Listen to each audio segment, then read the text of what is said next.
A zau te whaftai atu lo mātou tua le nei fiafi. O awa matau tia lava ngā luenga mana.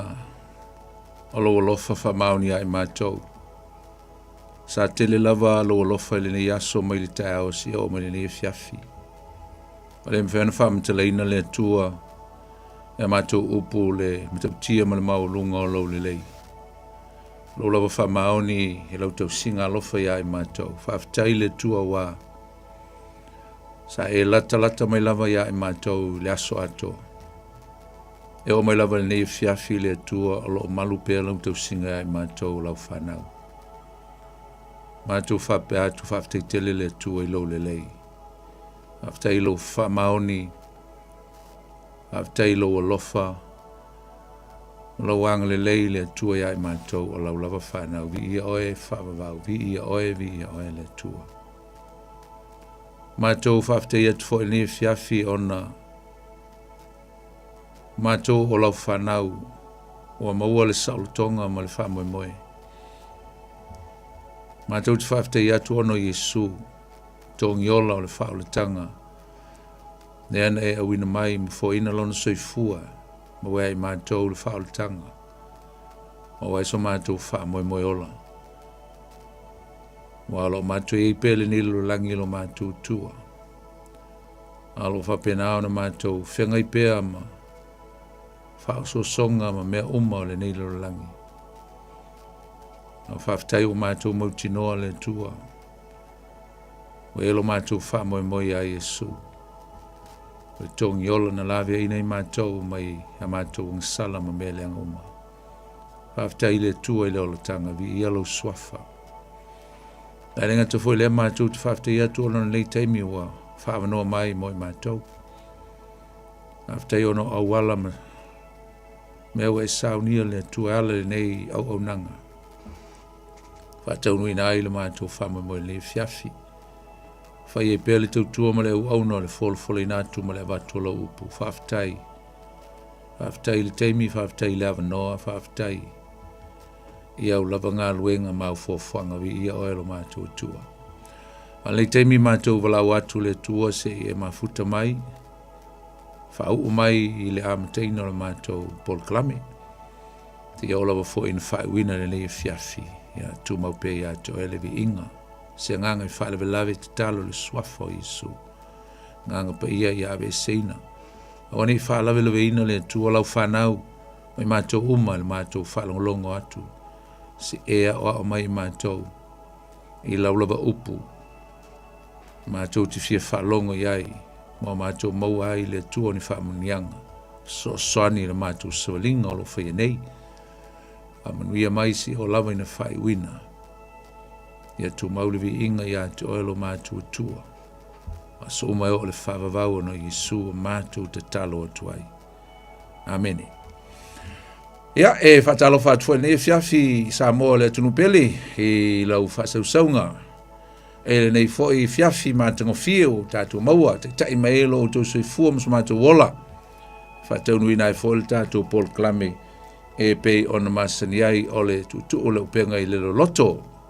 Tau tua foi ma au natu i atu le nei fiafi la auto au na le ponifonuti. Ia o le tātou Paul Klame e pei ona masani ai song foti tasi. Ata alofa atoa i le ia le silasi o si o tātou tunou. Lau saunga nei foi fiafi tupu mai e o si o tātou tunou. Ia mai lau foi maunga tele si e pa ia maunga iti. Ata alofa atu ma le ngang fifia ma le ngang whaaloalo. Ata alofa le pa ia ma le mamalu si o tātou tunou. Po whea lava se meo e mafuta mai ai whata alofa atu i atu utou.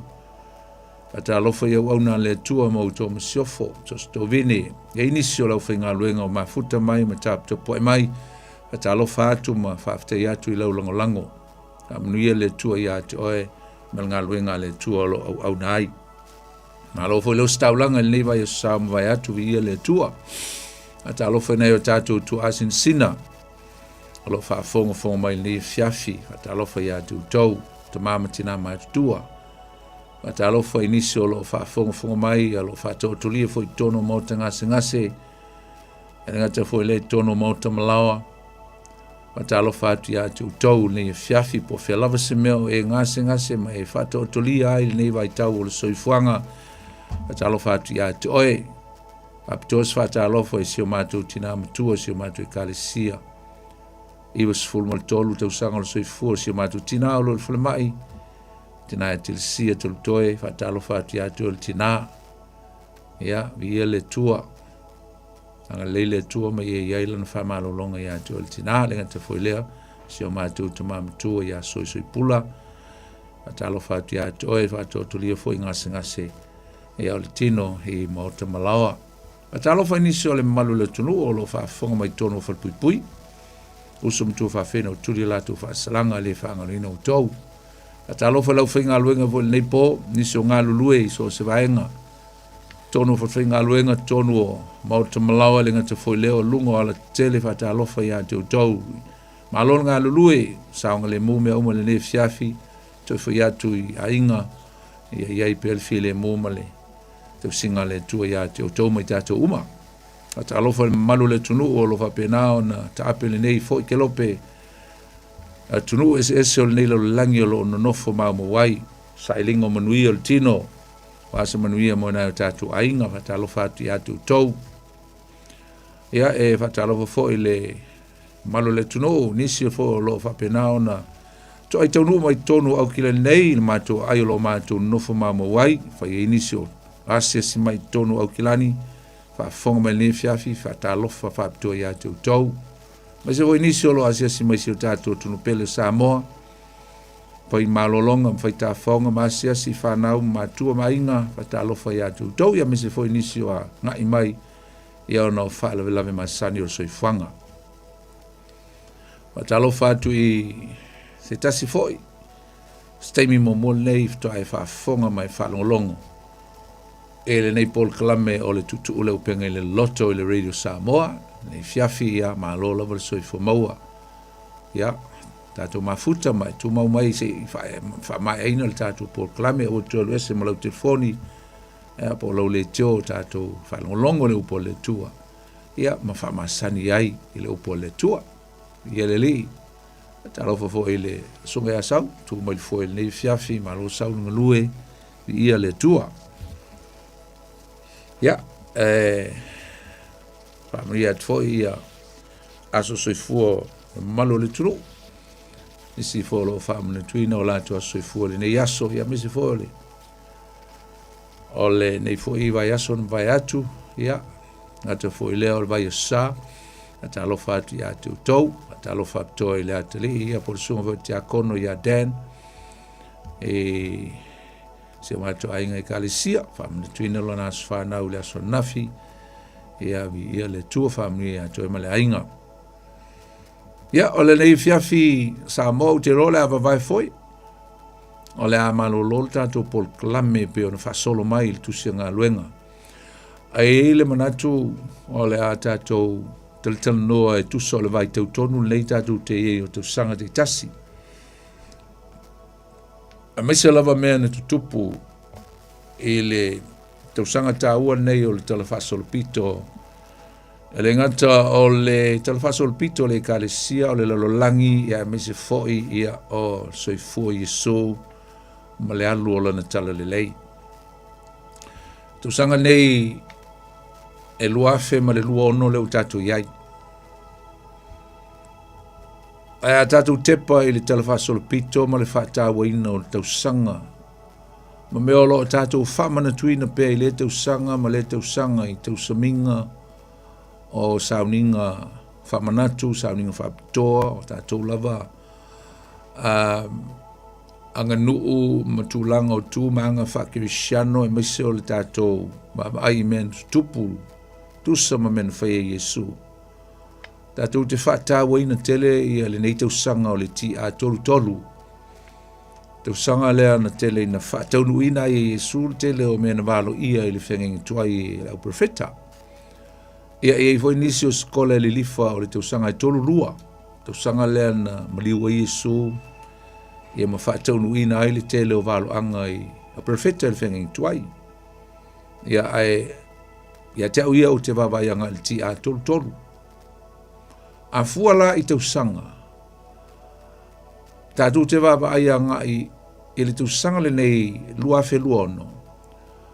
O lea uafe iwa se lau iwa se fulu ma le tolu i tūsanga. Talu ona tutupu mei e pe o mea fo ia la tātou talanoa ai. I le taimi o le ngai atu Yesu i ona pupunga ma maliu ai.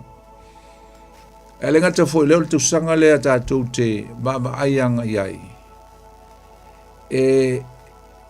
E se le tāua wa le te leo mea na tutupu ai. Na tutupu i tono le tausanga lea. A wa ai la ngai ai whare mawhau. E lua whi tausanga e masani au na tātou whata waina. E tūlanga o taimi wha dispensonia o le au ainga o le tua le te mā le alo ma le nganga pa ia. Taimi nei o le nganga pa ia tātou te iai le lava i whaitawina e le tō tele o tangata e lua whi tausanga. E le hoina vevesi i le mulimuli le whainumera. Le lua whi tausanga na laua i vai, ma whaiputu, whaitau, ma me whapena, whamai o le a. O malalolangi ta pena ai tangata o le whainumera. Ai a tātou wawa ai, e ese le whainumera, ese ia mea tāua na tutupu. So many people follow the numbers, the figures. That's why so many people mark the year 2000 as the year that will fulfill the end time, the coming back of Jesus, or what we call the end of this earth. But it didn't happen. It is tupu. O le tele lau tangata. Na va ai le whainumera. Awau iau te va ai i event, i mentu tupu. A tātou va ai la le tausanga lea. I le ti a tolu tolu. Pe ano whatu whamaisi o le ti a tolu lua. Sa wele nganga pa ia. Ia. Toi tua Yesu, maliwa Yesu, toi tu Yesu, toi fio le langi. Po le alava la le tausanga. A tātou va ai ai. E toi fitu tausanga. Ona ato le leia lea o le lua fe tausanga talu mai le tausanga lea o le nganga pa ia. Pentekoso lea na ese ia le Pentekoso le talafaso le pito o tangata iuteia. Ata foi leo maliwa Yesu, toi tu Yesu, o fio Yesu le langi. Fai loa i foi Yesu o io le Mesia. Tausanga lava lea. Ti a tolu. Let's talk about 33 AD. Tātou wawai le tausanga le mwha tāua. A whai alawa lao lo manatu o le tolurua. Yeah, that doesn't really matter. Leisa whaina. E a tātou wawai ai. E toi fitu tausanga. A tō le lei a le luafi tausanga. A o le vevesi o le lalolangi le a tātou te ai. Mtautia. Ia. Au te le whai atu la a mea o le a iese mea mtautia o le a tupu. I le fitu tausanga le lumana i atu, po le 2033. 2033. Le lumana i toi fitu tausanga. Aia wawa ai i le mele o wawa i le lolang. I have to be alert. I have to be cautious. Te ono mana tu natu i le tāua o le luafele. Luaf tausanga. Mai monia luaf tausanga I pe un tausanga. That's a number of the hallmark for the dispensation of the Godhead. Luaf tausanga o le tama, luaf tausanga o le atali, luaf tausanga o le nganga pa ia un tātou wawa ai lea e ia me fulfill lai ia vai taimi po taimi vai ina ia le wainga o le tua. Le tua na whai fofonga o le tua na tāpenei na whaulatanga. Mino Yesu na tāpenei na whaulatanga. Le nganga pa ia na tāpenei na le tangata mole ola e whavavau. Le tātou te le teimi lei. Tāpenei na le kālesia po tātou. E le ala le tātou mana tunatu pe iai. O ata te le whai atu. Te le vavalo atu pa o te po te watu se valo anga langa ase se mengi o valo anga. Awoi, o le wha mamasa ngia i o lo ministry. O e lesi sina te loa pe anu whai mai Yesu. E lesi sina te loa tonu wale taimi male fina ngalo le tua. O le mea ngā ia, the sovereignty of God, nobody can predict his timing, his moment, you know, the execution of his events, the unfolding of his will and his program towards the end times. That's God's business. Pa o le mea tātou, o le tātou wawai ma fuafua le lei, e se senga o mene ma le tāu o taimi. Walala na u wha umisa tala i le introduction po le amteina o le tātou. Ona e se le tāu o le tau sangal nei. Tātou te wawai anga i le tāu o le mele la tātou wawai anga i ai. Next week, Sunday next week, sala sa neo le laupama. Whailoa ai ia Yesu o ia lea. Na walu ia le whengengi tuai o le Mesia, o le whaola. Ma le tausanga foi la leo le ti a toltolo. O le tele ia ni mea tāua. Le tā la tātala noa nisi mea tāua se mea tāua tātou programe le fiafi. Au nisi nei o mea na fulfill la le tausanga lea. Na whataunu ina e Yesu. Tausanga lea ti a toltolo. Pe alana u tāua. Whataunu ina ai le waloanga Sakaria le mtau puiva, le whai puiva. Whailoa i le tausanga lea. Le sale la sau nei, o le laupama. Whailoa ai. Le ua ato i eile, tasi le afe iwa se lau, iwa se fulu ma le tolu tausanga talu ana whailoa Yesu o i o le Mesia. Whamanatu ai le tasi iwa tolu. Anniversary of when Jesus went to Jerusalem and revealed him as a Messiah, the triumphant entry of Jesus into Jerusalem. Oi galau le sile me tāua le tausanga le nā, ti atul tolu. Le la tātou whamana tuina fo. Wa le sile me sel tāua e a tātou Kirisiano, o le laupama, le palema. E sakalia iwa whai upo iwa whamai e matua fia, o e le tama whawhine siona. Whamai i alanga fia o e le tama whawhine i Jerusalem, whauta, o le aluatu lo tupu, o le amiotonu ma le whaola. Mai e anga malu o ia, e ti atu o ia le asini. Pero fitanga na Sakaria, e ama le 5 selau, over le 5 selau tau sanga te luai. Ilo matu a ele e fio mai Yesu. Pa tau nu o Yesu le tau sanga lea. Ai langata foi lea. Fa tau nu o Yesu tu tonu o le tau sanga lea ni sauninga mo tau saminga, the feast of the Jewish people. Jesus already fulfilled 4 feasts of Jewish people, and 3 more to come that Jesus himself will fulfill the last 3 when he returned. Au il tau sanga lea, fa tau nu ina e fo e Yesu, le sauninga e fai tau sanga umatalu mai nao mai Israelo mai tono e kupito. Fai tau sanga uma nei sauninga. Sauninga mo le paseka. Fa tau nu ina Yesu, ili tau sanga lea, ti a tultolu. Fa tau nu ina Yesu, le paseka, ilona maliu.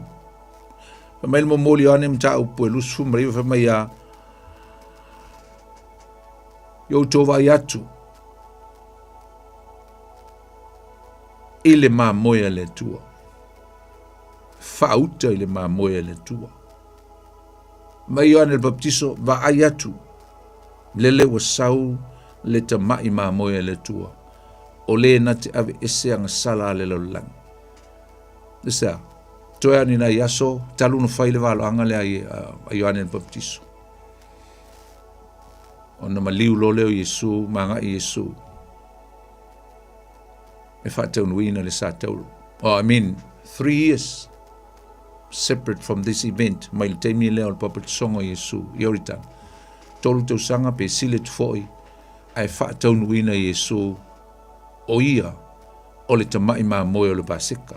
Nanga le ae whawhasi ma moe tangata iutei, tangata Israel. Tau sanga uma. Whamnatu ai leo ese mai e kupito. Passover. Ai whātaunuina i Iesu.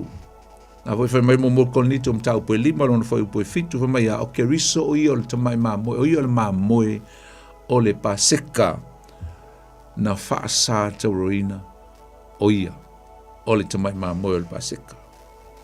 Le ganta foi le tau sanga lea na whātaunuina i Iesu le sauninga o le whalawa e le whaafeteina. Tau le la sauninga o le paseka e whaile aso sulfa o nisani po le masina mua lava o ka lena fa e peru. Ai so oia i le aso so oi, i le aso sulima. Tau nuina e fo ile fa ile si sauninga Israel a mata e fitu aso. O se sauninga e pe le alo ia. Ai fitu aso e umi atu le celebrating o le tau saminga lea. Ngai lo le paseka, langa le paseka ngal kasi ale aso.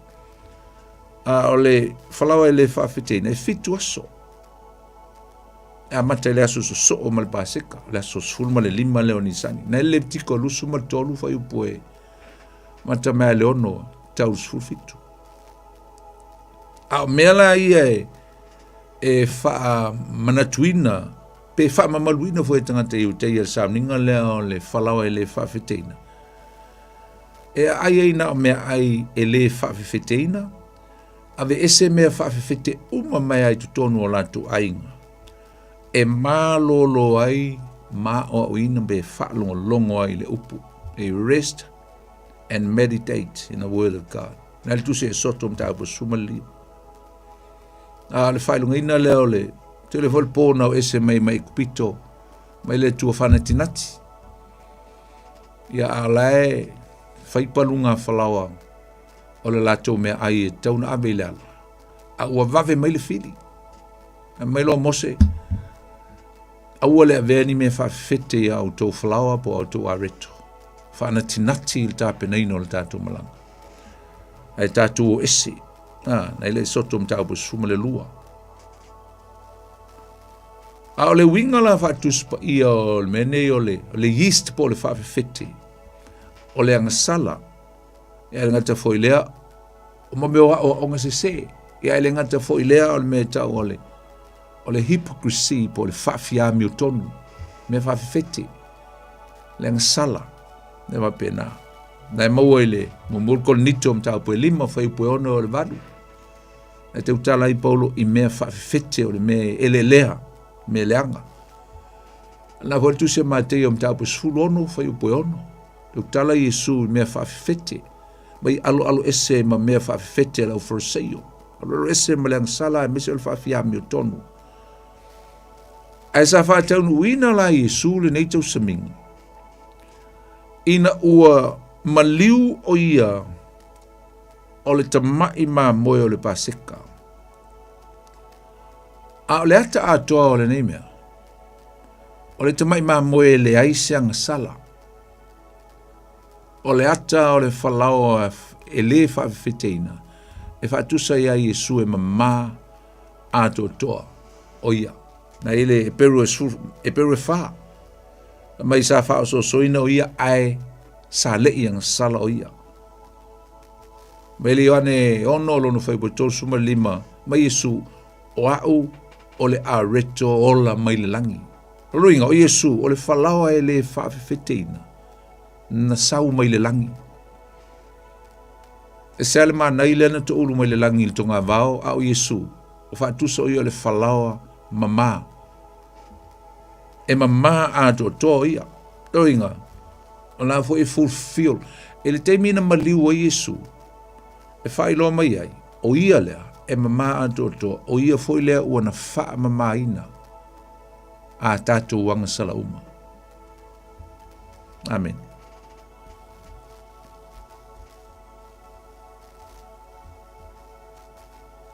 E ngata fo i lea satanu mia o ia i teimi, o le teimi tonu lava o le tausaminga o le whalawa e le whawheteina. Leana tanu mia ai Yesu. Tau lia fo i na maliu Yesu i la susulfa. Ia e sul lima o la lava i e Yesu tonu le tunga mau. Wan tanu Yesu i le fiafi o la susulfa e no ngoto le lao matar sapati. Sa wai ali aso e tolu luinga o vai teimi o le fitu aso ia. na toe tu Iesu, a o tonu o le teimi lea. Lea sa ia Iesu i tonu o le tunga mau. O ia lea ua na wha mamahina a toa tātou sala. O le te mai moe le tua, o ia le whalawa. Na fio mai o i le langi ina ia wha mamahina i tātou. Wha tau nua e Iesu le tau saminga o le ulua i fua. Ina ua uma ia le sauninga lea o le whalawa e le whawhitina. Na whaatauru ina la Iesu i le aso lona tolu. Ia po le aso sfulu ono la lea. A o tonu ala teimi lea, o la alu ala fitu aso o le whalawa e le whawhitina. O le tāua tele o le tamai sauninga lea. Ai o atu le aso sfulu ono ni sani. Ai toi tūlo Iesu o a tolu aso taunon maliu Iesu. A o le si fo ila ngā sauninga i tupu aina. O le sauninga i tau o le sauninga o le ulua i fua. The first fruits. Whaataunu wina fo ia Iesu. E Iesu li tau sanga lea ti a tolu. Ia le nā fo i sauninga o le sauninga o le ulua i fua. O le ulua i fua lo ringa o toi tū Iesu mai le palpala. O ia lava lea o se tangata na maliu toi tū ai li toi oti. La salona toi ola mai an toi oti. Au Iesu. Toi tū mai lava o ia e le i toi oti e o mal teming o la lava i soifua. Ma le fai upo e lus fulu al momua al konito sulima. Au le nei ua toi whaatuina mai ke riso na ie oti. Ua avea ma whaapolpolo. Whaapolpolo wingo le first fruit po le ua mua mai. Mai whaapolpolo o e ua mamoe po tangata na whioti. Mai awa ua o mai le oti talu le tangata. Ua o mai fōi toi tū o e ua oti talu le tangata ia po atamu. Ua whape o na oti uma ia atamu. Whape fōi o na whao leina uma ia keriso. Whamai rana whai upo e losu maltonu. Ai peitai, e tai tō tasi malona lava tofi. Tofu al tangata malona tofi. Ia po le toi tū le ola ia po le toi tū i le whaasala. A o Iesu leo a mai le whaapolpolo e toi tū i le ola. Tangata e toi tū i le ola. Mai o le whaapolpolo o ke riso lea. Muli ani. O e o ia ke riso e toi tū i lona toi a fio mai. Na lawa tau mai aina. A whaina toi tū Iesu o ia o le ulua i fua. O le aputi o le selsele. E ila le toi tū i se aso. Te tonu le tātou i tū Pentekoso o le aso le sitianga. E toi tū ai e peo na tāua. E le tūse momoa le Tesalonia mta po e whawha e po suma leono ma suma le fitu. Mai whalongo fo leo le pūo toi tū mai lea nauti. O e nauti o ia ke riso. Whatasi mai o le aola pea. Ona o e leo i la tau mawhita iai ma le li i ao. Ona mafuta i pea lava leo i la tau. E whamvau. E se la le tāua. Tau sanga foi lea. Whātaunu ina i Iesu le tau saminga o le Pentekoso. Sauninga muli la lea na whātaunu ina i Iesu le tau sanga lea. E whā i sauninga o lewa uma na whātaunu ina i Iesu le tau sanga lava lea. A lea tātou te le i o atu i lisi tolu. Tolu la ngā lumanai. Amata i leni ngā pū o le tongiola. Ia me se foi o le fale aptanga. Ia po o le tapena kuro e uma i sauninga e fitu. Fai uma i Iesu pe atu e foi mai nā mea. A le tolu o le whālea e se le tāua. Sauninga muli i tau sanga lea na whātaunu ina i Iesu. Fulfill i Iesu le ti a tolu. Whātaunu ina i Iesu le tau saminga o le Pentekoso. Yo le tāua i o le tau sanga o le sauninga o le Pentekoso o le aso whanau leo le kalesia Kirisiano. Le singo e whaingo ai o le tau saminga o vai asusa. The Feast of the Weeks. Le whaitau ai e vai asusa e fitu. Ia a o le lona 50 aso. O le aso lea o le Pentekoso. E inga e fitu ni fitu. U whasful maleiva. Le piliota lava lea o le Pentekoso. Ai atoa le Pentekoso i le aso lona 50. O le winga leo le ngō Pentekoso le lona 50. Le winga leo le upu Pentecost. The 50th. Le aso la lea celebrate loa le Pentekoso. Ai ese ya la te usanga lea. Mai te usanga uma. Ai se ame ese ai. Te usanga lea na fio mai le nganga pa ia o Yesu. Le na promise po, le na folfolaina e le atua le tama. To e whamanatu atu Yesu e le ia fio le langi. E sau le fisosoani. Le na tupu te usanga lea. Pa tau nuu foi la Yesu. E le sau ninga lea. Whata ua le nei tau saminga. Ia le whenga inga. Le whenga inga. Ai whata ua foi tangata i uteia i le teimi o le la tau whenga inga ma le atua. Teimi na tu ina atua i mosel tu la fono. E le nuu. Whai e le whenga inga ma le atua. Wa olo o tau atua o tau o la whanau. Tau sil tu la fono lea mau tau sava vali aua ne au tau solia. E peta i ane na soli. E lei eise ato o toa, tausi o le whengainga lea. A le aso le Pentekoso. O le aso le whengainga. O le aso e whatau nuina le whengainga na wha fulfio Yesu le whengainga le lona maliu. A le ua fio mai le nganga paia. A e whatau uina ai le whengainga fau ia keriso Yesu. O le whengainga na amataina i le aso leo le nganga paia. O le amataina leo le whengainga. Ua tūsia ina ia le whengainga fau e le o le papa maa. A o le papa ano. Not the tablets, but the heart. La tūsia i loto o tangata. Na sa ue le nganga paia i tu tonu o le tangata, ma tūsia ai le tū la fono le tua. Tusi le loto. E le tue tusia e peona tusi le tū la fono mose. Tusia i le loto. Alen perfecta ina e le perfecto Jeremia. Tau pe toltasi, fai pe toltasi, pa e fai tawina. Mai o te wha fauina foi le whengainga fau. O le whengainga fau. Tusia i le loto o le tangata. Le whengainga fau. E fio mai le nganga pa ia e seal le whengainga le tangata Salamo, ma le tangata Uliliu, ma le tangata Watoe, a fua lona o langa, wha le nganga, e ala lea i le ngā luenga le nganga pa ia. Lea na a mata i le launga mua ale whaiwhi au o le kālesia Pentekoso, o ai Peteru, tolu wafe tangata na wha mau whailungaina le nganga pa ia. Pesili ai tangata i a Peteru. Le alme tau na mātou whaia. Mai Peteru. I au tau Salamo. Whaalongo ma Salamo. Mai e papatisoina o tau. E le swafa o le li o Yesu.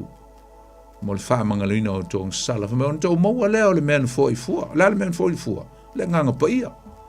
Si o lei o tau ma vea i o tau ma tangata fau. Tangata o le whengainga. Ingo le taimi ta lia i le tangata Yesu e vea mauna lii, mauna whaola. Taimi o le whengainga fau. Le aso le Pentekoso. Le aso le Pentekoso, le aso le whaola tanga. Le aso le whengainga fau a Yesu male e kālesia. Wa amata ilana e kālesia, e amata i nganga. Amata i nganga wheliwa ina. It started out with the transformation and the renewing, the revival, the changing of mankind. People who listen, hear the word of God, and turn to Him. Maliliu ile tua. Ia o meta ua ia le tausanga lea, o kele i o meta ua le tausanga lea. Tausanga lea te talanoa atuai. Uisi meta ua, to e fio Yesu le langi. To e tu mai Yesu tausanga lava lea. Ma leo tātou lona maliu to e tū alisi mea tāua. To e fio a Yesu i lona tamā. Leo o mai le aso le nei, o la lava so i fua Yesu i le tū tau matau i le alofa tū noa, i le tū tau matau le no fō le alofa tū noa. At the right hand side of his Father, in heaven. I le langi. E se la le tāua. Ale la tātou te tala noa la, wa le taimi nei. O le taimi nei te luava Iaso o il paseka, le maliu o Iesu. Ani men tutupu ai le tausanga lea. Ani men tutupu. Ne ana lau ngai lana na fi, se si mea matautia na tupu tonu al vai taimi lea. Te luava Iaso, pe sili le titi at foi le luava Iaso.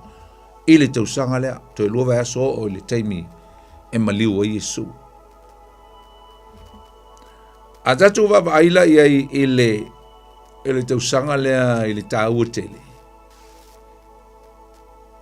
E tolu tausanga o nofo Iesu i Galileia, o ina i eilo na ainga i Nasareta.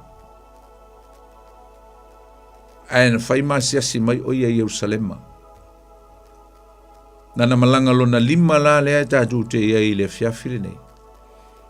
Wa e lima na malanga tāua. E le lo recordinga pe le o loa pe e inisia na malanga e le tau loa.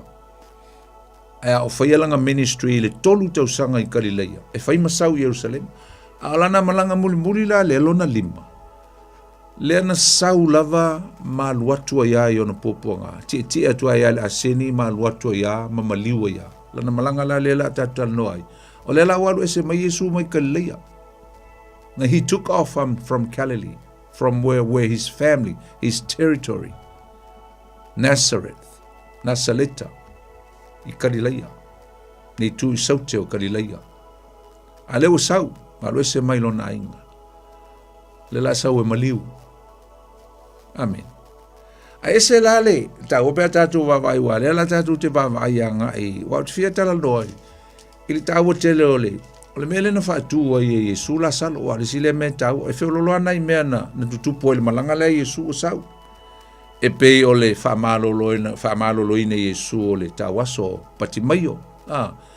E le malanga lava lea, e ngata foi lea, ia o le whungoa ki a la salo e sau, mo le woso mai Eriko, tutupu o mea i le malanga lea, wa sau, to i luava Iaso, o le maliu Iesu.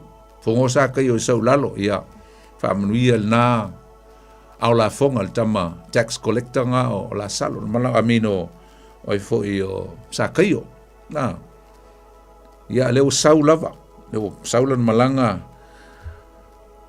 no o mai lo leo Yesu o la malanga fa mai o lisi tu o yoritana tatu te fia va ila mtatu feita wina le mta upo se fulu o tu se yoani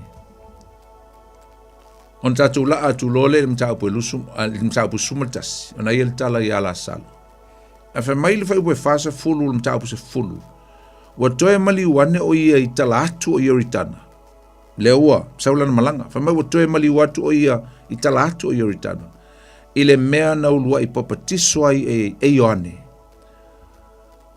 fa mai ua nofo fo o ia le mea ona o mai lea ia te ia o tangata e to tele wa fa pe fo i la tou fa pe fo i la tou ele ai lava se fa ilonga na fai e yoane a mea uma na fai mai ai e yoane ia te ia nei e moni ia e to tele fo i o e na tel tonu ia te ia i lea mea o lea lai fai mai na sau o ia i ta latu watu o yoritana e a tatou suela ile mata upu mua o ngai tau mai e ina le mea tonu ama le ingo le mea le fai mai o toe alu ia lo inga sau Yesu mana Yesu se toe asi e tua le mea na baptiso ai le alu e oti i to yui mai a ina ile mea ngai tau o pete fara le tau mai le yoane mta upu mua a lona fai upu e luas fulu malvalu le me tonu ale sa baptiso ma telo mta upu mua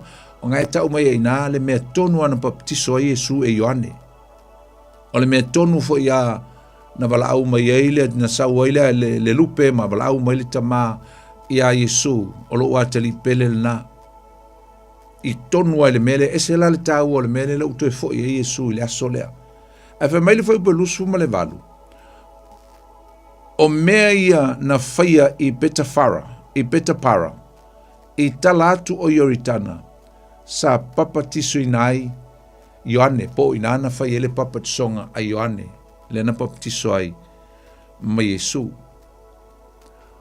o ila lea ua fo'i mai po ua saule malanga muli la Yesu e pena o taua. Ai toe alu e Yesu ina. Se i toe o atu ele mea na papatiso ina ai o ia. Langa i taua. Taua ia Yesu le no whanga lea. O le mea tau o peta para. Ai ele si ngoa hu e whai ngoa ai isi ngoa isi skola. E taua whapea o petania. O petania i peta para. O inga i ele si ngoa petania. E se maila mai le petania le ele au ainga. O la salo. E se. Mwhainga e se ai. A o le winga nga o le a foi, o le ingoa lea. O le mea na whai ai le papatisonga. O Yesu. O le si mea tawa i tele le mea leo peta para. O ile na amata ile ministry e Yesu. Na umoron papatiso Yesu. Whao so soina. Ia ma amata ilona na ministry. Ina ua lui folo i Kalileia ma amata ai. Ia lana ngā luenga wha missionare mo le tolu te usanga. A lela la tatu tu Yesu e le Ioane mta upus fulu. O inala na utu e tau mai ai. Le mele utu alu e Yesu. A ila le mea tau wana tupu ai. A o iei Yesu i no fuanga lea. Ai alu atu le fe au. Ai alu atu le fe au whanati a. Ai sau mai o i le auso lea o Marita ma Maria. O tua whawhine o la salo. O le fe au whanati. Le whamtala mai le mta upus sumaltasi. Wha mai se i vave mai Yesu. O mai tinga ina. Ialo matuangani. Our brother is very sick. Can you hurry? Sa mai mwhainga e whatuputupe mai. Nai whai tau ngai i na. Mo mai le test tangata o la salo de Petania. O le ai o Maria malo no uso Marita. Mai o Maria fo i lea la na uu lea li i le umanongi msolo i fo i ona vai e lona laulu. Ua mai lona tuangani o la salo. Wa ave leo le au on to fafine ia ti o fape mai leli e fauta o lo mai le walo faina oi. O fa fonga Yesu ona fape leo ia. O le nei mai ele u inoti. O le vi ingo le tua ina ia vi ia ile atali le tua. Wa lo falava Yesu ia Marita malona uso a to malasalo. Fa fonga ia wa mai o ia. Ona nofo pe ile o ia e luaso. Ile mea sa iai, muliani. Ona whapea ne ile o ia so, ia tātou tue fo i uteia. Lela e sele, mana i ole. O le mea lea e whamtala mai e. O le ia Yesu i peta para. Ai alatu le au. Yesu se e whatuputope mai. Ona o le mai ia lau ia po le matua ngani. A le tali lea Yesu le fai mai. Fai mai ele oti lava la salo. Ai ona, ai ina ia whaaria luringa fai mai Yesu, ele otia. Ai peita e oti. Ina ia whaalia ai le mamalu le tua. Ma whaa alia ai le matautia o le atali. O luinga lai fōlinga mai i ele o ano ia Yesu ile au whanatinati le aza le whai mai tato whaitaungan nei. Wa whai atu o ia ion so. Tato toi no nofo inisi aso se lua. Tato te leo. Ia ao le talala. E o mai la Yesu i Petania. Wa oti ia la salo. Wa mai wa wha aso talua na oti la salo. Ai la se mea e se le taua i ia whataua i fo ia na i vaenga o le launga fo ia na nafi. O le memo mua sa o whataua i na nafi. Tatu tilo e pule ale atua i mea uma. The sovereignty of God is above all. Mawalunga masisili ese ale pule awao le atua i mea uma. Ele fosia tātou le taimi o le tua. Ele fosia tātou le finangalo le tua. Mas au tā ua whapea. Awani a vea e alo tātou manatu o Yesu o tātou o. Ma mea o le angalo ia i tātou o Yesu fo i o le tātou tua o le tātou li. We have to respect him. Pa'aloalo ia Iesu. O ia o lo tātou li, o ia o lo tātou whaola. Sa lo mawalunga le manatu o tua whawhine ia. Sa te tau au nau sta Iesu, sa te tau anga ilo Iesu le tāua o le mamana onga. A wā le fisili lea na ia i le aso lea, le tae ao lea, na tau numa Iesu. Ai sea Iesu na ele sau ai. Ai sea na ele tali mai, ai sea mea na ele whaia, ele mea na maa whaia tuai. E tusa o la tala, na umona whaiatu le tala maa reta ia Iesu. Pe ana i nei Iesu, ele oti lo tuangani. Ai sau foi Maria wha mai, pe ana i nei Iesu. Penu ele oti le matuangani. Ringa lai pi folingo alai whaiatu. Ai seanga ele sau Iesu. Ele ai se teimi o le tātou mawhitanga ma le tua, mawhitanga ma Iesu, tātou te whailonga whesili nai, le mea e fina ngalo i eile tua. Wa i steimi e tutupu ai mea o le tino lei, ai tātou whesili eile matautia o le tua. We question God and His sovereignty when things happen in life. E mea tutupu ai tātou whesili eile tua, i sa mea uoti e lo tina, i sa mea uoti e si au tama, i sa mea ua. Ai sea, whesili leo le aso lea. Ai oni ngalo ia tātou o le tua e pule le tua i mea uma. Pule le tua i lana teimi. Mai lea se senga i le whiaule na ave. Ia tātou te talo e whai le tua i mea tātou te mana noa, ia tātou mana onga. O le whiaule na ave pe o se talo sanga. Se e wha malo lo mai, se e bave mai ma se e. Can you hurry up and do something? Can you heal our brother, please? Leia ma se senga o tātou te talo. Ai ama taulia a tātou te talo pe tātou te whai i le tua se mea. E tolu atali e le tua usam tua whawhine. God has 3 different answers. Yes, no, and wait. Ioe, le ai, mane whaatali, ang sai.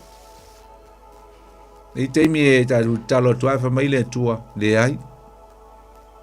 Pea tā vita na te talo, mai tinga ina lona tali i mai a participa na mulilua. Ai whamai le tua, no, I have to take your son. E o ti alo a tali.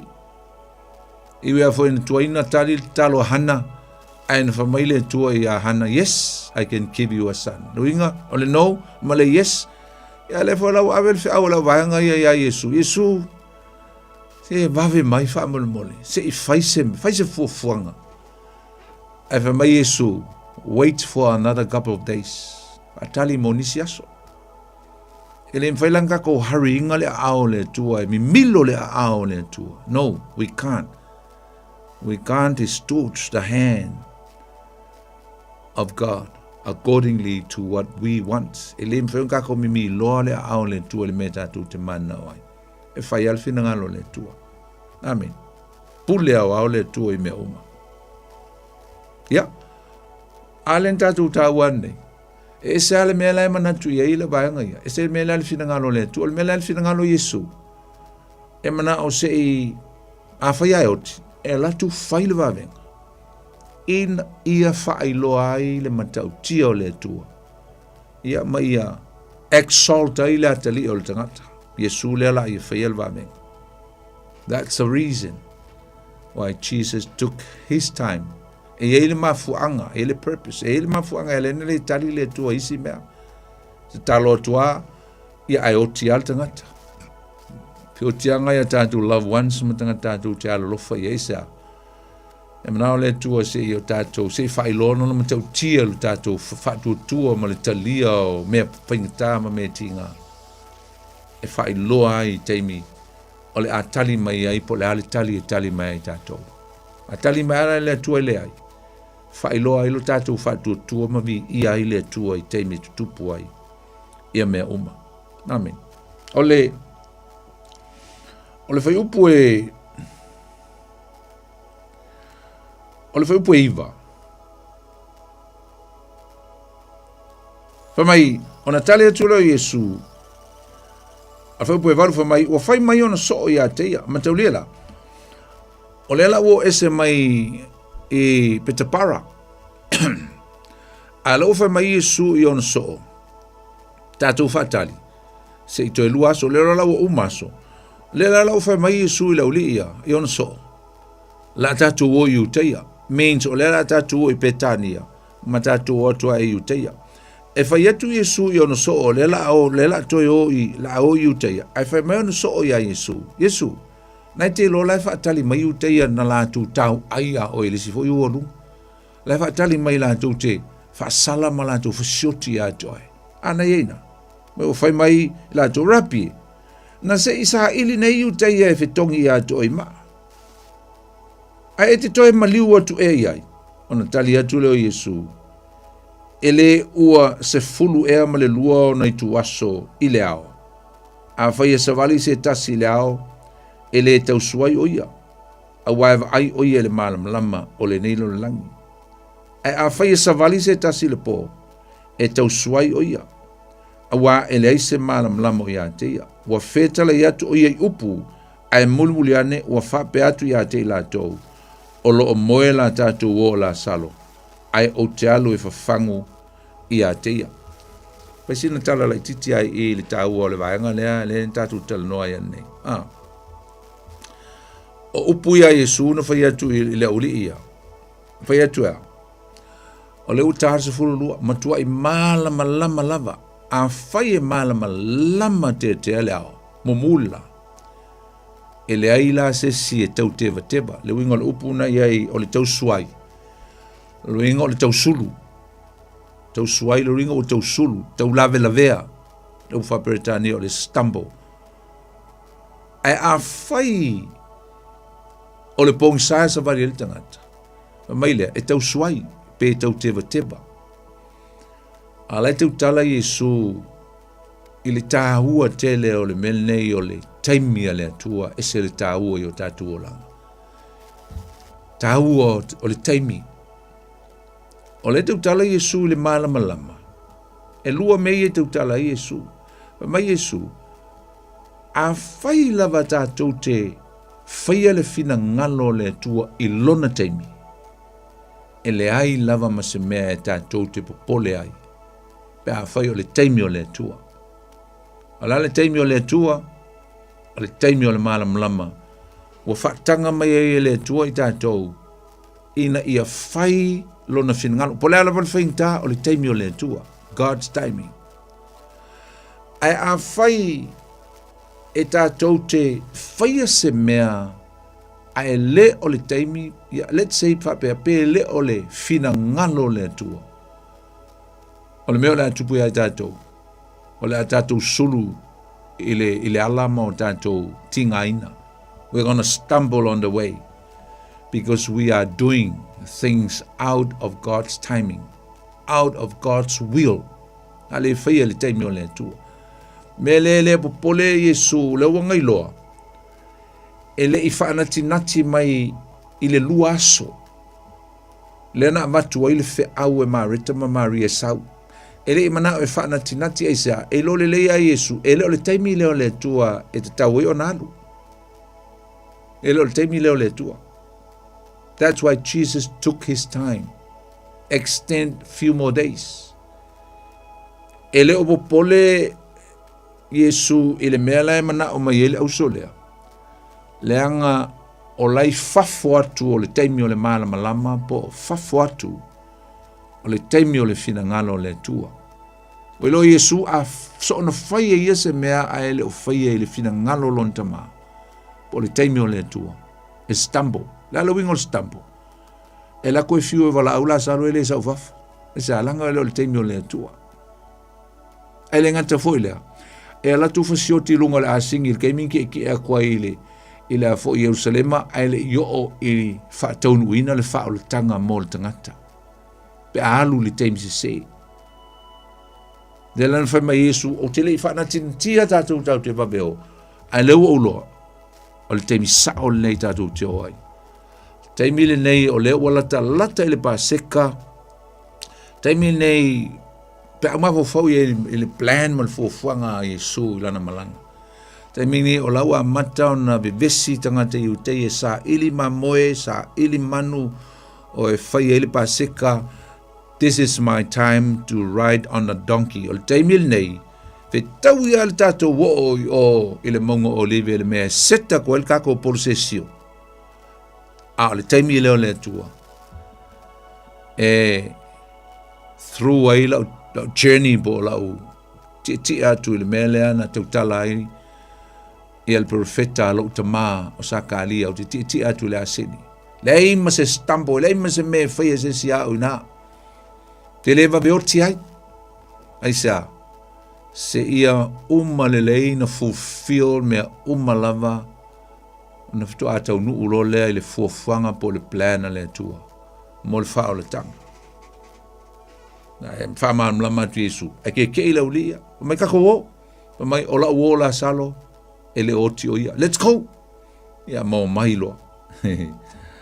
Mai la le. Le aho i le. Fai po sumal tolu. Fetala ia tu Yesu. Fetala tu Yesu i lo noti. A ua lantou masalo. Ua fetala i o ia. I le ta oto mamoe.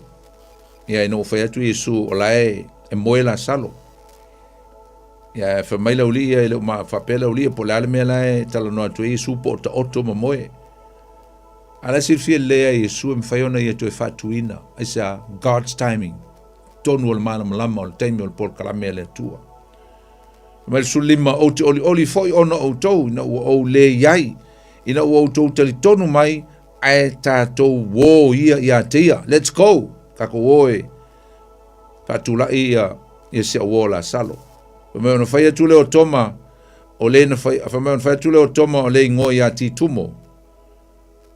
I lona auso po le auso foi. Fa mai ia tatu wo foi. Ina ia tatu woti fatasi mai va vai le attitude po le mindset o le ulia. E la ku Yesu e laki ai o Yesu le ai.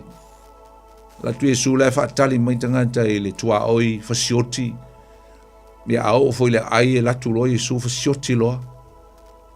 Alo fa mai toma kako wo. Kako loko kele i toma le nga fa fiti. Ya Yesu no tu. Mai let's go with Jesus. A kako fiokia. I kako fiokia. Ia alu lo marsol. A fai po sumar fitu na fa mai wo atu Yesu no sil fielea. Wa sofa o el tu ngamau ia i la salo.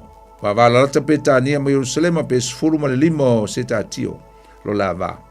To telefo i uteia wo atu ya Maria ya Marita ma Maria ina ia fa mafan fana ya ila ua ona o lo la tu ngani. Fa longo Marita o maliu mai Yesu na alua ile ona te fafta ia tia o nofo Maria le fale.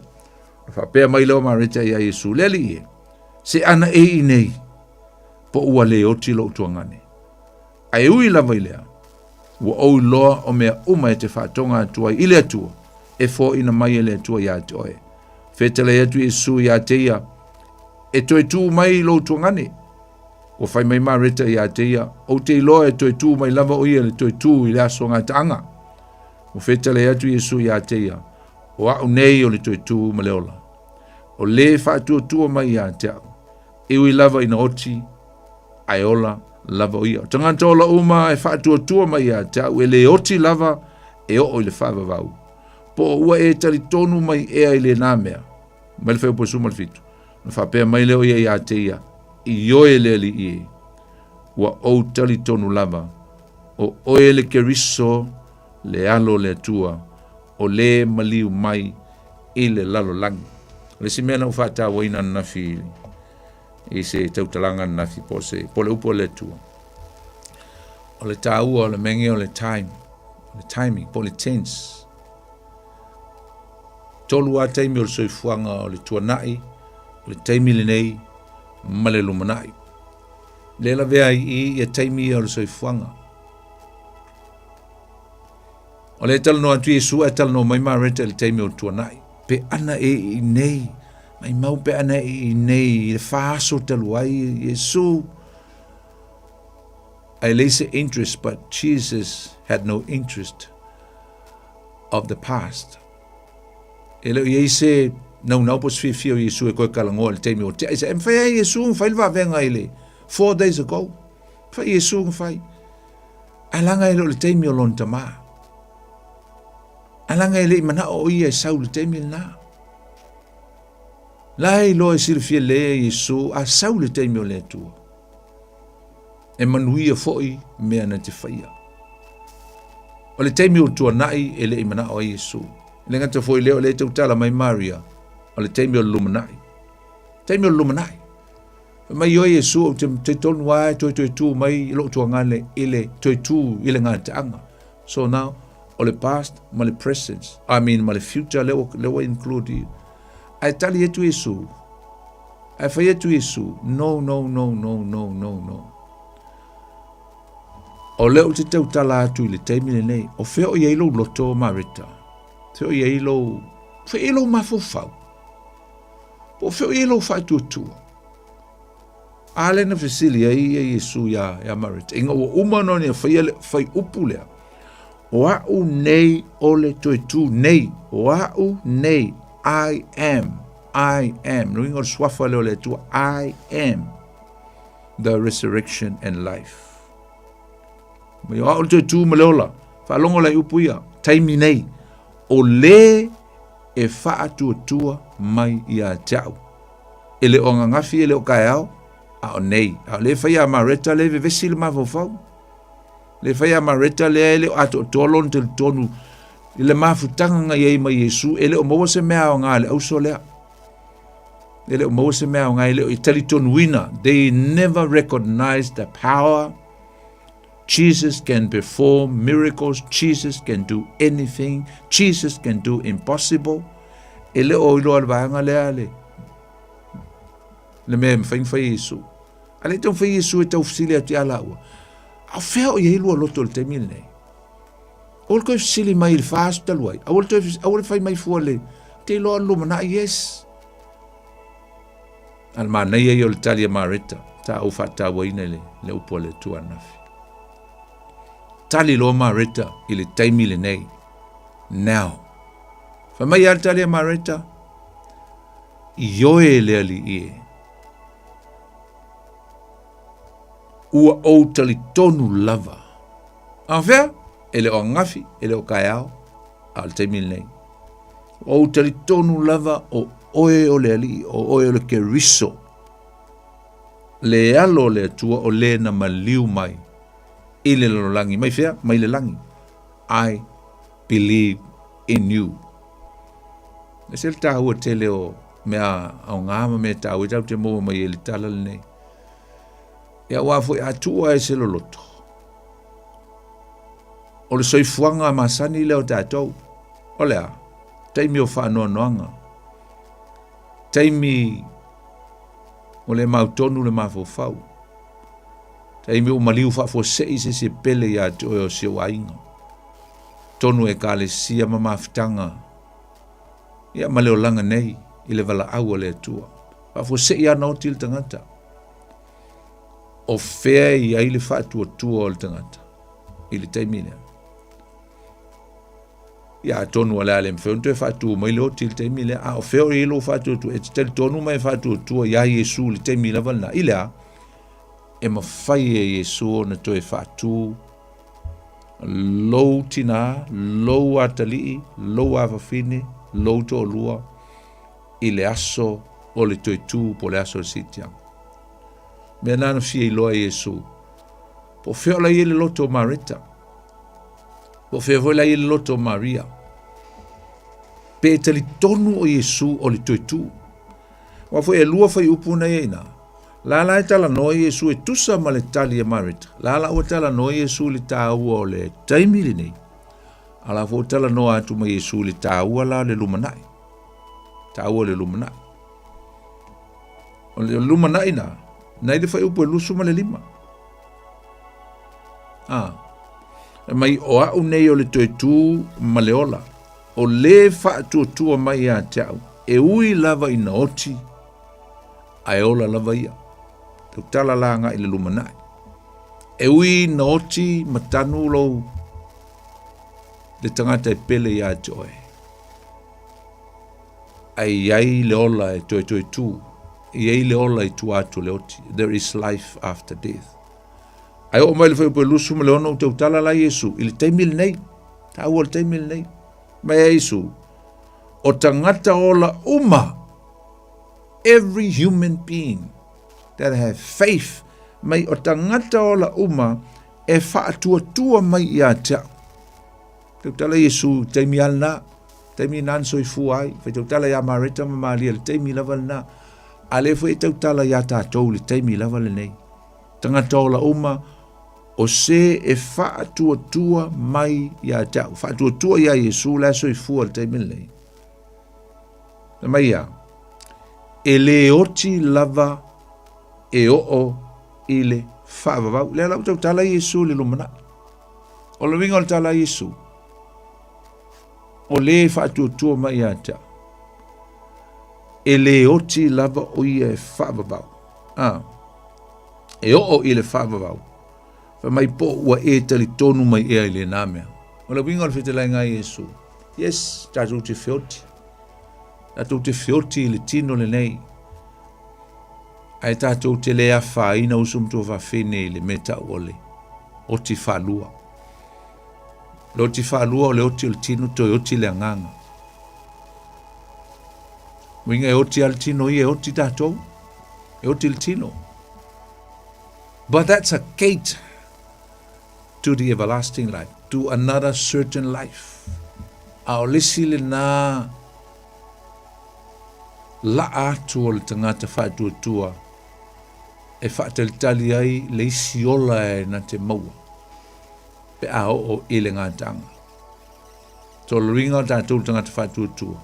Tātou te tonu. E ele isi ola i tu atu le oti. E ele si awa noa e tātou toi mafuta ai ma o tātou ainga. Pe a whai tātou toi whailoa i umo le ola e whaavau. E fua le tāpenanga le tangata i le teimi le nei. Mea ngā esel tā ua i o le teimi le nei. That's why today, the present time is so crucial, brothers and sisters. Because today will determine your future. O le aso le nei, e ilo ai, po le ale mea le ao o i tai ao, po le ale mea le ao o i lumanai. O le ale winga o le matanga o fio le lumanai, pe a whaia le anga leo langa le teimi le nei.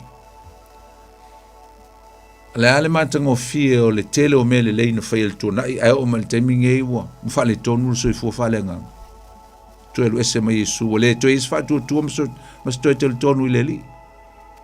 Mea nana whātua Yesu wha mai, o le lumanai, yes, lumanai, tanta e whātua tua mai a tau, e ui na oti, e ui lava na oti.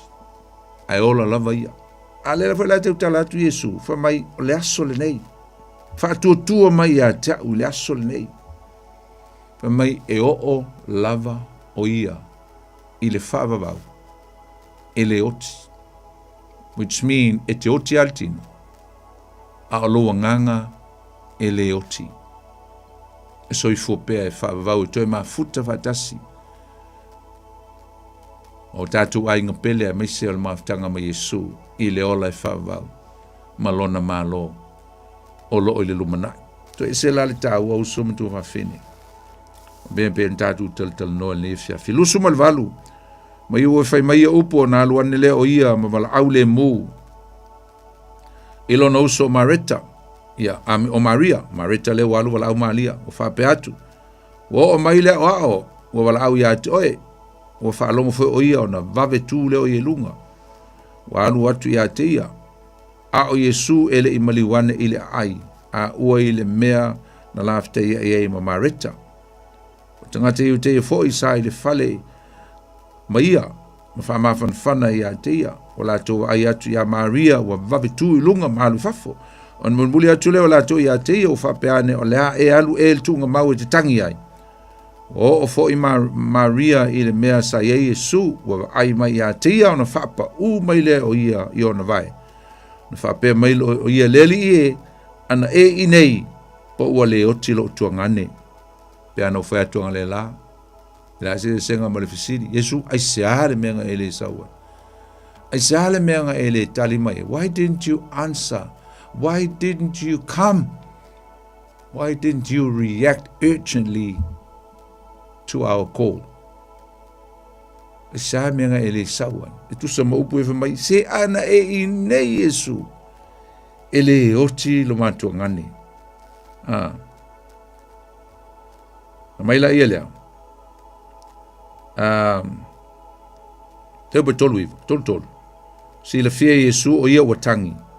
Mai uteia o mai ia o ftangisi o na ti ngā tele lea o lona fina ngalo. Ma ua atu lava o ia. O na whapea atu lea o whea na o tōtu ina ai o ia. O whapea mai la tō ia te leli ie ma liu maia e te silsila iai. Mai leo le whai upo e tolu surma le lima. O le whai upo sili o na pupu ultus pa ia. Mai ia ua tangi Yesu. Ua tangi Yesu. E se hoi le mana ia ole. O i tātou te iloa ai usam tō wawhini. Le tū tangata o Yesu. Emotion e ele langona. Le mawhatia. E tele la ia whaali wina e sikola ma tangata o le tuspa ia o le tangi la Yesu po le kangika. Ia po le tangi alofa i le ausolea. Ai tonu na mawhatia Yesu. Whaatumuina o no le alofa ia na wo. Wau whitangisi ma le ti ngā. Ia ono se tasi o maliu tono le ainga. Ai na o ta ua na nafi ma o whaama mawhaina le tū leo le tangi a Yesu. I lona ita. Ia leo le ika hoi le ai pe o le o le ti ngā o le fina ngalo Yesu. O le mawhatia ma le whanua noa o lona si le fia ina lea. Ia o le tūlanga o le matau tia o le angasala. Ma le tutongi o le angasala. O le oti lea. Le sila meu te loa na ti ngā Yesu. Lo Yesu o lea le alu e maliu, le la alu e avelo na ola. Na iwa yaso, whatau nuu mea umalama e tusa o le whaaletanga e ala ilona soifua la tui natu e maliu. A le la alu Yesu e whaasanga i le maliu, whaasanga i le oti. La tui lunga mduma le tuunga mau. E le loa po le whanua noa Yesu, le whitangisi o le vaanga lea. E le loa po le sina mena tangi Yesu, o le vaai atu le ausolea. Kau whea singa whaavai vai, le vai o la whaatuatua. Le la le te le tonuina o Yesu, le tele o teimi na vaai e va venga ma mea matautia na whea Yesu. A o le o mai i ngā le whakangisi na whea mai se Yesu. Ai se ale menga e le sa, ai ngei Yesu e, le se me tupu. Tangi lo Yesu. A tonu la le alofo Yesu. Ai se le tau pēr tātou vavai i le mamafa ia Yesu. O le mene o le tangata e ola i le angasala. Ma le oti ma le tutongi o le angasala. Pe ava ai atu i le humanity ma le lololangi ma nei tangata. Wai le na maria ma mareta le i. Fabe uto o tele tangata i utei o atu. E fia mata ma fia whalongo longo ia mese wole whai te tala. I le maliu o la salo. Te lole o atua, to e sfurmal whata atu minuti. Ia tala atu le tato lein. Fia walau mai fo, ia walau mai. Tal no atu pea, ia ai walau mai pea ise me te fia. Whapopo mai fo le tato mta upu, alesil na tala, ese le ta ua i taimi lei, taimi ua. Te olia na umana whatu la salo, ia leu sau tato walau momoa, talofa lava. Talofa. Talofa la sunga poni. Alofa, oi de sau noa. O tulepa, amaro se fu momo langi ma na irma tau punia. Aftai, talofa lau tulepa, ia, sa noa maia. Ia, le ai sa aftai ia, o le emo ia e le fama ele ilo e se si te me fiu ma Yesu. Ia. A le ta ume e paulo le lua te saro ni irma tau pui lua. Fama i o le, fama i uni fa seina o tu fa pese tala fa pe o mana fiu ma Yesu. Fama i. E mua reveal, mo le man of lawlessness. Kwa fiu ma lo Yesu. Tanga tole sala. Ia, sa. Luan fe aina. Man ia na to na uta ume polo e fa me tupu fa longa me tupu na ta ia mata io. E fa me tupu le fiu ma Yesu. Yes. Mata io fa. Ia. Na fa mai mua le to sulula. Yes. Le to sulul masina la to ulu mai tu langi. Ia. Ia mara ta ngulu langi. Ia. Ia ta tu te vai. Ia. ia me fa pena fa longa na va vai ita tu ia me se me fa mai a fio mai su ele tu ele fa mai na pai no ia wina me na ele o ton tanga yes ia na ole si me ole fa sa mai o pesta lo faita according to the history of man we've only been here for 6,000 years lo ka ko le last twilight ole ngala ia to level kanan fa de tu ta sila so tu so mo la fita usanga yes ia tu sa le wata to la so fitu ala men tu kula so lo fitu no malo lo ile tu so le tu sa le wata to ile period to le me tu po me la fio mo yesu mo la fio fa lo mo yesu mo tribulation period me o mona tu te me wata to ye nei me fa metan ye in the last days only the wise will understand but the fool will never understand Mane, ese na fa no la i mali ulantam o lo fetau lo le sia so mo fefia si le fefia there was God when my son was dying ma lo fefia mil lo na vai so me tell her exactly where when his son Jesus was dying on the cross in other words ele otia me tau tangata uma ia mo le sime o leo te tanga te kesiano mo te noe te ola mai nena ele na malo lo le to le popole le o te tanga te kesiano a tanga te le kesiano ia nga ka o me le faringa rusfulu le o te faru tanga le na ta o me le faringa rusfulu po fit manete ole si me tai me titianga o se tai me pito sili le na fenga tala langi e me se ala to le to yeah ma I meti kongu ka vale what for me happen in a twinkling of an eye in a flash e mo va for se I le wila le sui fa for si tato tino yes yo tengo fenga tala I meti ka vale I lunga la workele la ke awla inka ka ma ka vale I se ko ka vale lunga la workele e mo vale le ke awla se ka pequena vale le unga o Kaukia ia me mata tia so me lana fale ana polo misi mai Yesu le fale ngai tolu fa pasfulu fa mai o te pole o la to no e to sia la upu e o la ola wa ve se o to ni awoni a fi o to te mi fenga tala o mai to fo la to lo la so polo misi na Yesu ia se fa sa ma pe sa lo tala poni o me lo cielo From a few Yesu, I'm at the tribulation period. It lasts for 7 years.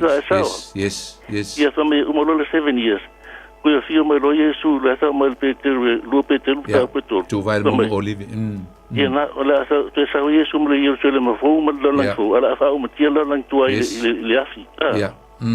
Or if you follow Melana Yesu, so a semana faso to an effect, tai tele la va tu le mo le fa so pa tai le mo le tato por clame e lo fa tu fai fo le vai aso okay please fa se fu ana ia e fa so mo ele jonga tu le pa le fiafi ele tu tau fai mai tu mo o stato vlau na mo le no al tato leina au mai pa e fie vlau mai tato tau pu le fiafi tau tato lau talof lau malo poni alofa oile ia oile sam no o tui to matu le tui ari e fie pe kuri loal ka ko pokalame ia mo so pokalame ai sa ulungo le kio yes poni o ora ule ka oi si va ngol tu spa io sa wale le attack ai o ngo va nga yo ta ul poklame poni peila ole mele sa unya ku ia ile fa mna tu ino la somaliu ia a ko aila mal poklame piko sili le o ta ole ka ku fa kari di sikianga po le ko fio mai o Yesu yes o me ia poni o lo fa ngo ia o nga ole peila o isi me ia pe ngo fa ko se furua ia o vaenga umaia o le ateka ia le ki apolo I kulanga o le fionga le li a se vaenga siling o fa lela la kalango la u bako se lango na fa tau da somaliu male o nga o le wa ka o le klame po nei kele lo wai ele o attacking e kanga kale mala malama makanga ka fo ie le fa tu makanga ka fo ie fa pau a ole attack le sau email from inwards my kongwa io ole fa ngonganga na ole attack mai ai ke lo ka kongunga fa kuspa ia mai mau peng fa pe ole ama ka kongunga fa kuspa ia lai vai tonu le pa pe mga fo le lo ala poskolo polo ya Timoteo ve o mai la un lo vai kong le ai pe ole menga le la ngona il fa no langa ole sau lungo le kio ole le fa longo uma ia Samoa il poklame le wanga pa ole ka ko kio le so fa longo ia e pe la vanga na al te sili lo uma fo wala mela ya o kongo kalesia ia wa mela wa mele fa ngo afa me fa mal kuspa ye fa mele afa mela ko kru awa o me nga isala elu ya io pe o me nga le la wa kala ngo mai ka ko poka me fa fingi ole somaliu wa kasi le me ole sa wele le attack ya ola banga me ista exi o me la fa ye pala ni la kom fa la ko promote la ko ya la ko items la fa ala koso mai e fua la ka kongo fa mai or ka kongo au ke siang mo ka kongo isi e kalesia ole mele o ista ek ma me uma e ese mama o amar ka kongo e o foi la le wala ko ke e ngai mala sumari o le fa nga ku le sumari o le se me ka sa sumari ya fa fer ke ngala sumari fa fer le sumari o le sumari o yesu kuma ya pela ba ngai o mai la fa mo piko ka u le le foi la o sa wai fa pe o e kalesia mo ka kongunga le ya o ke le fa pe fa ya kulanga o ke le lo pola le kalesia pon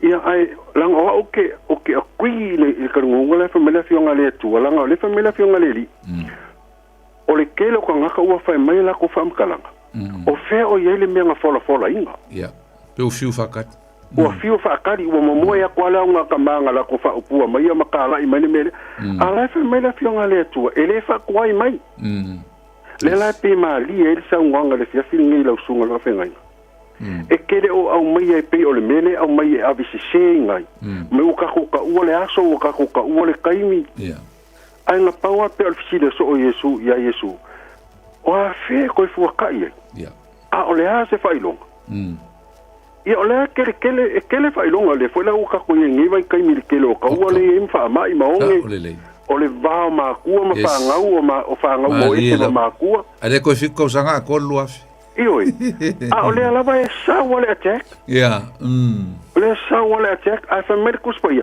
ele fa ku ai mai langa ole menga le kala ngo il kan kali kong mai o fe o ye de menga fola ma fola me ala lo pala ivi o ko inga ngala ko fola me ele mele a ole a ko ngo ma o ko fola a la mo di marcus pa ia fola pe fola pe our fiu our ku fo ia ka ko nga ia o mai male poko le o mai le o mai ka fa se mai ia pe ole menga le fia va ko so ang fungali o nga ole attack le o mai ele o mai ku ha ku le fa tanga le o mai ku ha ko ka pua ile li o le o mai ko kong wa lo ko falo ka pua ile o ka pua ile li tai tui o si fo o nga le tua tai tele lava ile fa ia pe ole melanga ia e manga ia kala silo ma ku le nga fa ile sia sa ile maka upuri o kala me ia o le sa ru ko ma ko ngi wa le ma fa yo ma ku ko pa au ka pua inga o ngo kulanga o me o lo fa mai ki ai ma kulanga o le mpang sa mat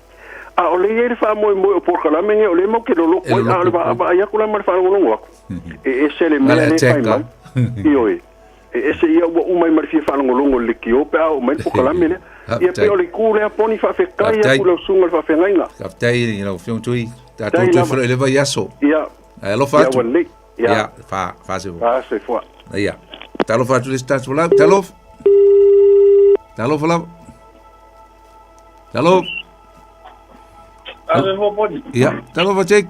Amai. Para le mau ye hop kai. Mai ngai pa so ngai so ngai mo. Mana ya. Ai ya, ai. Hore le ya. Ero ko ngora vai ole ni me foi fuere ska home. Ia. Ia we. Ni anga ia ka inga ki sa ro ko pe ka dia pe de ka ni. Ali elo. Ai we ro foi a ore fa va pore se o ni me o ye ni ka. Men. Ah. Ma nga ro ore ngi pokara mi poni ore no pueri. Na fa mana tua. Manga. Ele fingau ele. Yes. Fangau nistel tulunga ia fa fola tua laulau ia. That's why I like this program. Half time. Yeah, that's why I love this program. Eh. Mai singalo ka pikaria pede ai. Olo wa fili. Yeah. Na wa ko mai dari ya ka ku ka ko fili. Yes. Half time. Te tele la. Ai ko vai foi lá le i oranga le ko ye kemingi. Ya, isa ole ka faso ni je. Yeah. Ya wo wa ka ye ro sa. Oh. Mo i ro ma wa pe ya ka se ro mongi ai si ke viso le ave ni. Ana fa va. Yes. Mo ko vai poni. Tai long mai e jo lo so. So nga mai va kai wa ri. Ya.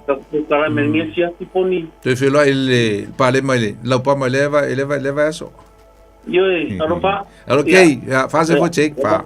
Pa. Talo felicitas volau. Talofa. Ya, oile sa no. Talofa la sungale fa fenga inga poni o iva le te foni. Iva, oi talofa iva. Ya sa no mai lo ngale o va vel ta taimi. Ya o faso o viliacho le mala yo masa upune poile. Tai. Ya Maria Marisa le foi wo mala mai le faso mai le afionga le tua. Aftai. Ia le fai upula le na esa uno mai lusu malima. La fape mai le o ia ya seia io le o uta tonu lava o ke viso le alo le tua o le mali mai le la langi. Fastai wo mala mai foi le upula ne afia me wili atu fastai tele lava mole. Faso ne afia poni ia fa sai foi mo le awa onga tsuspa ia mo a we ai no vai ai fa sai tele lava le e fa malia le tu la sunga le afia fi mo mata u mata ngo fie ia o le leita tu fula le vai aso fa se foa tau ia fa talo fol tatu bala mulmuli talo ma sai foi la sunga pa ia o le sau noa Selina talo fa Selina o mela onga Yeah.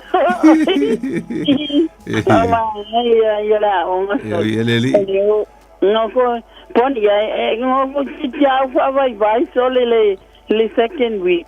Ai fa malo si mai ai so fe nga ya fa pe ya. La malo si. Me e sai le tua. Ele malo si. Ai pe like diki ai o vai tawa pa ia mal mai po. Yo Mana ia la kana no wasu ia fia pon. Achai. Ai le fam kala ina mai o tatu tal mana ia la tsana longo pasta o e a foi nei o ole i pela o la tsana nga mai le foi puna le la titi o tangi Yesu Yeah. O pelo au ia pe tu sale ya la tsana nga mai. Yeah. Kala ina foi en maso foi au ia e pe e foi na le ya se senga wai o le fai mai o tangi Yesu ia e masalo pole le fia Yesu le taltono tanata vai fa tu o sole vai fa tu ia o le foi na me le lo po tangi Yesu le lo fo ia te la o Maria Marisa ia awa pe al mato tu pai tauna ia la wa malos na tawa ya mato ya na tu malos si tawa mato le ola ali Serena polisi me ngafkangi si umiel va nga leo lengi me fangal ko kelo la yu ka ye nga ku ilafa o lengi me fella wa pa after lava ya kelo oi poi kene yo me ale fionga le tu ke mana mana mai usaleo o ke fai tau ai o ke mana mana mai si me ali fa winga inga la fa le nga e maso wala sila fia ya frita ya ai orang samsala ina lamlon sama lamai ya wakili alo kamara malama yo jadi semester ya okay ta to to ya singa fio wale ya wangumi vagas ya la okay ya lo kamara malama ya saya foilan matua onga ya pamano na saya ho mato lo pega que senga el next year ya na taro mai moa i famalosi lo facile a to fini God bless fase fua Selena fase fua ya famal lo tu ni so tom foi mai o tatu temi la tatu talo fafti telelo matu tua di yelo swafel ni fiafi mai al matu proclame ya matu te tuinatu ya joe ngaluela nganga pa io lau fio yo matu loto famal mlama tili la upu mo fo ni meta o mani me nga mai ni tala men tupu famanu ia matu umalava ya la upu ni po talo le tu e tu simale le matu me se la finga luenga le ni po lunga awala filo ai mai ngal manuia mi ia o tama na le matu talo ya la tu ya Yesu lo matu li malo matu faola amen ya o tatu proclame la tu lo penga le loto ne foi vai aso tu som tu va fine el famo moi o la tatu tu e filo fo il vas fo le son forta le balu ya mo le temi ya la auto au le poni fonoti fa soi foia mo le nei temi God bless